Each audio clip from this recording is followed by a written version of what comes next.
Thank you for the lovely intro, Tony. Building up to the event, we've done a social media show on Facebook for like an hour every week, like a podcast. And every week, everyone's been asking, what guest are you most looking forward to? What guest are you most excited for? And mine was you. So, ladies and gentlemen, just one more time, can you give it up for the amazing Fred Dekker?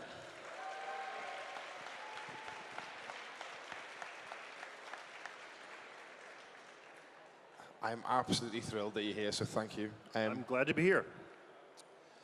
I suppose I'm going to dive right into it. Can we talk about Night of the Creeps? Absolutely not. I'm offended. Just kidding. I think they expected me to upset you somehow. Yes. I think Night of the Creeps is probably the best horror film to come out of the 80s. I grew up with it. I love it. I think it's perfect. I think everything about it works. And I would love to know, where did you get the idea behind such a seminal movie? Well, I wanted to make a film. I wanted to be a director. And I think of it as sort of making a stew or making a smoothie, as I just took all of these tropes from films, notions and ideas that I love. I said, you know, what if we... the first character I came up with actually was the Detective Cameron. And I said, I wanted this sort of tough guy who's got attitude and spunk, and whenever he answers the phone, he says, "Thrill me."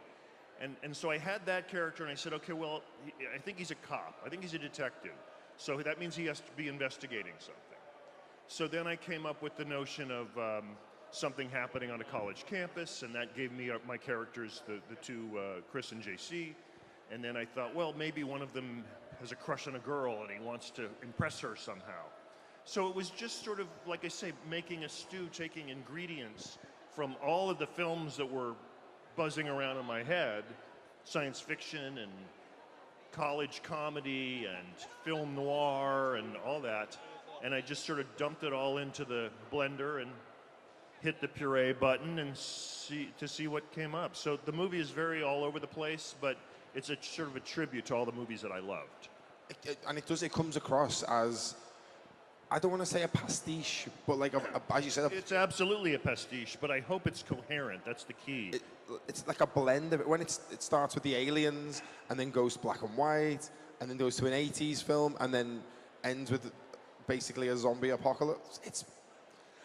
when I saw it, I was like a teenager, and all the characters are named after horror directors. Yes, yes. Well, those were the guys that inspired me. You know? Jim Cameron and Joe Dante and John Landis and all those guys, Sam Raimi. Yeah, such a good film. I've got to ask, while we're on the subject of Night of the Creeps, you've seen Slither. I have, and I know James Gunn a little bit, and he claims that he never saw Night of the Creeps.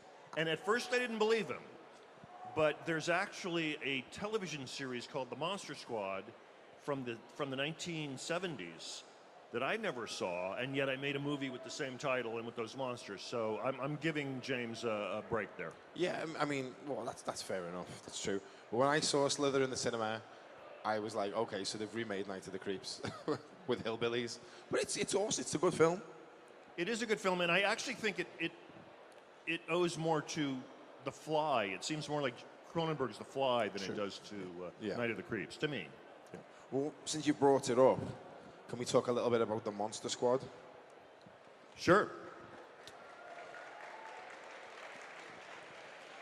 The Monster Squad is, if you've never seen it, is basically like the Goonies meets the Universal Monsters. It's quintessentially 80s, but it's timeless. Except the kids aren't as annoying as they are in the Goonies. Oh. Did you hear about Andre Gower had to have a boxing match with someone from the Goonies a few years ago? There was like a Fantastic Fest or something in America, and they had a Goonies versus the Monster Squad, and Andre Gower boxed them. Wow. It was pretty good. So you worked on Monster Squad with Shane Black? Yes. Was that your first collaboration with Shane? Yes, we were friends at the university, and I just thought he would be great to write it, and he had never written anything. It was actually his first his first professional screenplay. Monster Squad was his first. Yeah. Knocked it out And the that park. same year, he wrote something called Lethal Weapon, which took him out of the running to work with me for a while because I couldn't afford him. A little film called Lethal Weapon. Yes. What do you remember about the making of the Monster Squad? I mean, obviously one of the questions that I suppose I would ask is, were you aware that it was going to become a cult classic, or did you just did you think it would have the legs that would last this long? I don't think you ever make a movie expecting it to be a cult classic. You just hope somebody likes it and goes to see it. And in the case of that movie, nobody did. It was a disaster. But what happened is after its theatrical run, which was pretty short, it went to cable television and then VHS and then other video formats and cable, and people discovered it on television and took it to their hearts. And I've heard many stories of people going to rent it at the video store and then eventually pretending that they lost it and paying for it, but actually keeping the tape. So it sort of it was resurrected. It found a new life. Well, that's certainly how I came across it. My local video shop had a poster, and it was the kids sat on the bonnet of the car with the monsters behind them. But they also had a poster of John Carpenter's They Live, so I think the guy who owned that place had good taste. But yeah, so that was again, we would rent Monster Squad and watch it at my friend's house. That and Batman Returns is probably why I turned into such a horror movie obsessive. But interestingly enough, Night of the Creeps didn't get a UK DVD or Blu-ray release until last year. And I hear there isn't a Blu-ray of Monster Squad currently. Yeah, and you can't legally buy Monster Squad in the UK, which is ridiculous. Isn't that ridiculous? So you have to go to a back alley and some they just download creepy it. guy in a overcoat. Can we talk a little bit about The Predator? If you like. How did you feel about the theatrical cut of The Predator? Say again? How did I feel about... The theatrical release, the theatrical cut? Well, it was a huge movie. It was a very expensive movie. It was sort of one of the last of 20th Century Fox productions before Disney bought them out. And I had a wonderful time on the movie. It was a long haul. It was like over 2 years writing, and I was on the set throughout. And I think I'm very happy with a lot of the movie. Some of the movie I have problems with, but you know, it was not I did not direct the movie. It wasn't. I did not produce the movie, but I think there's some great stuff in it, and it was a great learning experience. Yeah. Personally, I absolutely loved it. Wow. Yeah. Like the stuff with the loonies and the bus and the dialogue with those guys, incredible. Well, that's all Shane. Shane has a great eye for casting, and he works with actors very well. And they really brought their game. They brought a lot to it. Was that the first time you'd worked with Shane since Monster Squad? Actually, no. We did a Western for Amazon a few years back before The Predator called Edge, which was really great. And William Sadler was in it, and Max Martini played this sort of laconic gunslinger. It was very much a spaghetti Western, like the old Clint Eastwood, Sergio Leone movies. And they did not pick it up as a series, but we did an hour pilot, and that was tremendous fun. So Shane and I did that together, and then we went right into The Predator. Have you got anything else coming up together, or is there anything you're at liberty to talk about, or is it all very hush-hush? We are working on something, but I can't talk about it. It's a pilot for a television series, and it is a reboot of a title you would know that was actually a British television series. Oh, wow. But I can't tell you. I don't know where to go with that. I'm just in awe now. Listening to an interview with you on a podcast a while ago, you talked about a film you were writing for John Carpenter back in the old days. Yes, after Monster Squad, Shane and I resurrected a script he had written called Shadow Company, which was a Vietnam horror film. And it was about a group of soldiers in Cambodia in the 70s who had gotten into a firefight and been tragically killed, and their bodies are found years later in the 80s and are shipped back to the States for a proper military burial. Problem is they're not completely dead. And it was a very dark horror film, and John Carpenter wanted to direct it, and Walter Hill was producing it. And it was really amazing to sit with those guys who are both heroes of mine and be making a movie with them. I think ultimately it was too violent, it was too political, and so Universal decided not to move forward with it, but that's one of the great unmade scripts. Yeah. I mean, only a couple of years later then someone made Universal Soldier, which is almost, you know. Yeah, Universal Soldier was more of an action movie, Yeah. I think. The thing with this one is, you know, Shane and I like to write characters who are troubled and who have histories and who you can relate to as human beings and not just sort of action figures. Yeah. And I think ultimately that's what killed the project, because it cut a little too close to the bone, I think. And that's why I love Night of the Creeps so much. The characters are incredible. Obviously, like Chris and JC, the little bromance. Yeah. And the message he leaves for him when he knows he's going to die is absolutely heartbreaking. And it takes the movie from being a funny horror to like, oh, something's going down. I have no patience for movies that sort of play the same note for the whole movie. I like to go on a journey, and I like there to be different colors and different emotional colors and different feelings throughout. So, it's fun to do humor and then sort of shift gears quickly into something that's maybe a little deeper and a little more emotional, and then to shift back. And I think it gives the audience a sense of a full meal as opposed to just French fries. Yeah, I agree. And before I move on to questions from the audience, how many times this weekend have you been asked about Night of the Creeps 2 and that clickbait article from earlier this week? Who read or heard that there was going to be a sequel to Night of the Creeps? Okay, so there isn't. Yeah. At least not right now. Tom Atkins gave an interview and he said, Fred and I get together every once in a while. I saw Tom 2 weeks ago. We had dinner in Hollywood and I went to the premiere of his film, Trick, Patrick Lussier film.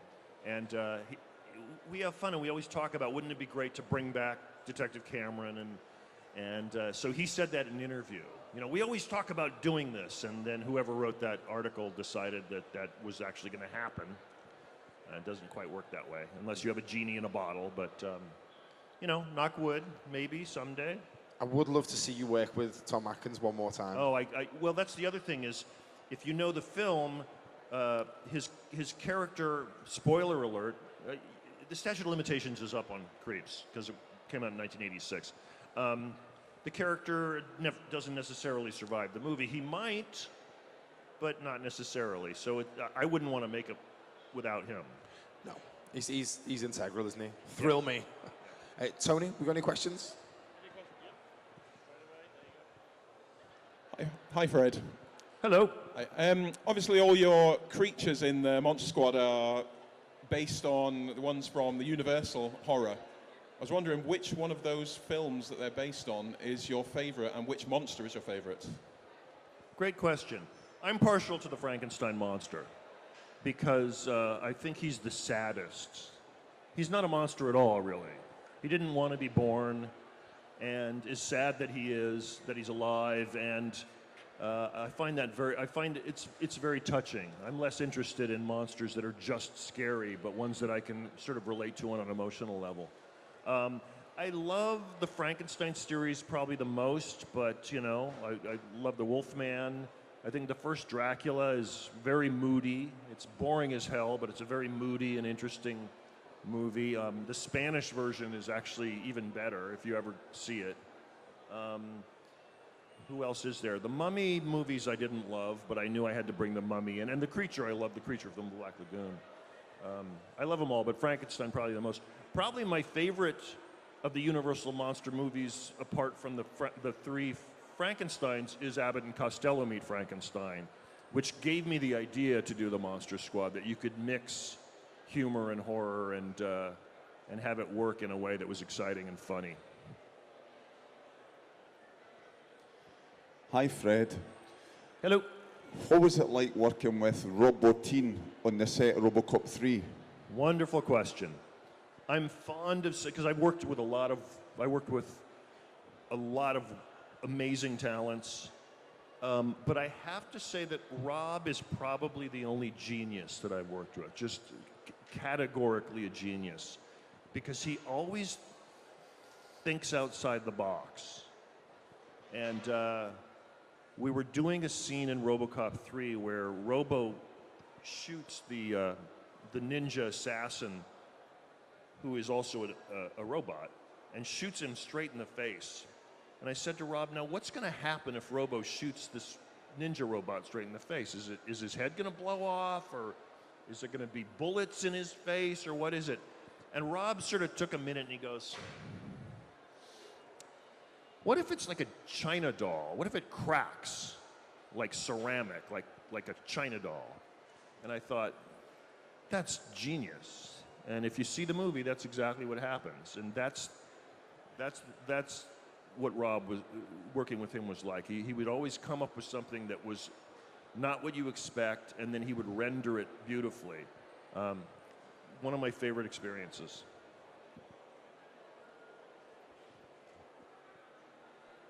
Any more questions? The Monster Squad was one of my favorite films as a kid. One thing that I've always loved about it, even now when I watch it, is how good the creatures actually look, particularly the Gill Man, which the suit just looks flawless even Couldn't now. agree more. It's Could not agree incredible.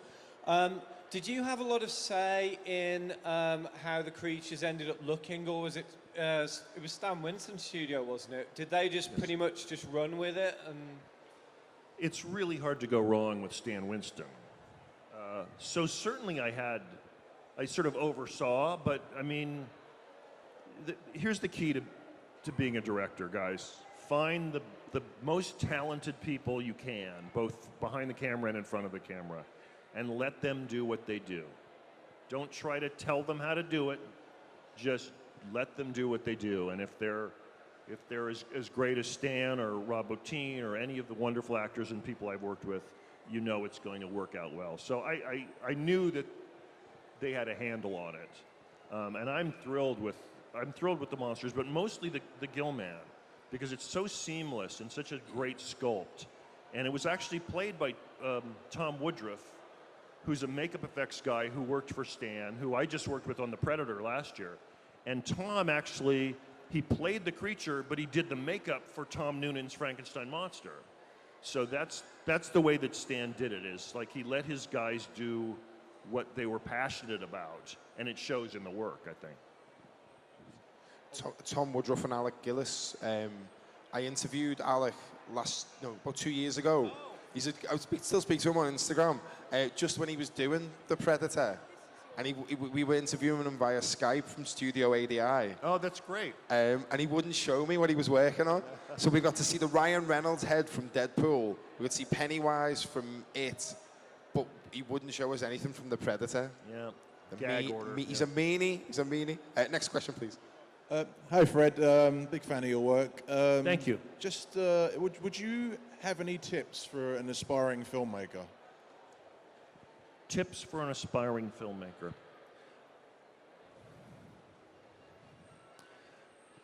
Follow your gut.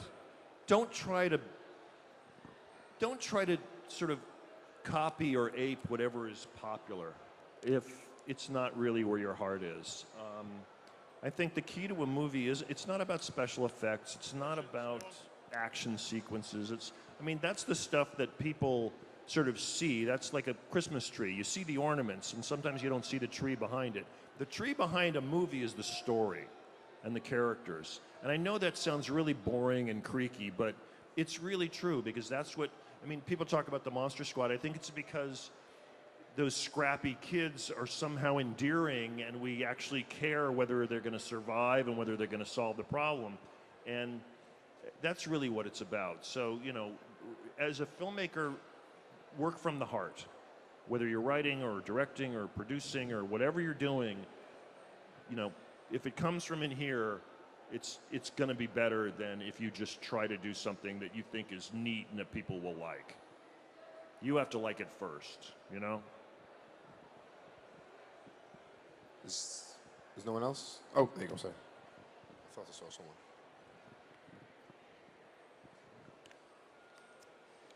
Hi, that iconic line in Night of the Creeps, who came up with it? The one that Tom Atkins says when he's at the window in the dorm. It's one of my favorite lines in that film. The good news and the bad news. Yeah. Yeah, that was mine. That's literally up there with like the Bruce Campbell stuff of greatness. Yes. The thing is, I think Detective Cameron at that point has nothing to lose. And it's kind of along with the boring speech I just made about when you're writing and you're making a film, it's not about trying to come up with a funny line. It's about character. And if you know the movie, Detective Cameron has tried to commit suicide, and then he's rudely interrupted by Chris, the Jason Lively character. And in my mind, from that moment, when he gets his shotgun and he goes into battle with the zombies, he really is ready to die. That's what he was planning to do anyway. So all of those wisecracks aren't him trying to amuse a movie audience. They're him amusing himself as he marches towards his own death, which ultimately happens. And so that's one of those things that I didn't think about consciously when I was making the movie, but I look at it now and I go, boy, that was probably the right decision. And Tom owns it so completely that I think it works really well. It's one of the main reasons why I love Tom Atkins in that film is the gravitas that he gives the character, despite spinning around, blowing the heads off zombies, and making quips. He's tortured, and there's a sadness to his character. Absolutely. And I also think that gravitas makes him spinning around shooting zombies better. Yeah. If it was just him spinning around shooting zombies, then it's fun and it's cute and it's bloody and whatever you want to make of it. But when it's a character that you're actually invested in and there's a darkness and gravitas to it, suddenly that boosts those moments. Yeah. And there's two scenes in the film that reminded me of Jaws. Where he sat on the beach and obviously she comes out of the water, but also was it the dolly zoom or Yeah. And it really, again, it sells because you're invested in him. You know that's his heart sinking when he sees that guy turn around. Yeah. Absolutely phenomenal. Well, that was conscious because Jaws is my favorite movie. Same. So I will rip it off at the drop of a hat. Is Spielberg one of your biggest inspirations? Absolutely. Yeah. He's still making good films now? Yes, but boy, that first 10 years from Duel, through Jaws and Close Encounters and Raiders and E.T. I mean, he's a force of nature. It's unparalleled. I think the greatest career in movies. I wouldn't disagree. But I started being passionate about his work very early on, and so it was really interesting to say, hey, geez, I have good taste in directors. Yeah, and you got to see his growth. Is there any more questions for the legendary Fred Dekker before we have to finish? No? That's it? Ladies and gentlemen. Okay, then. Please put your hands together for the absolutely incredible Fred Dekker.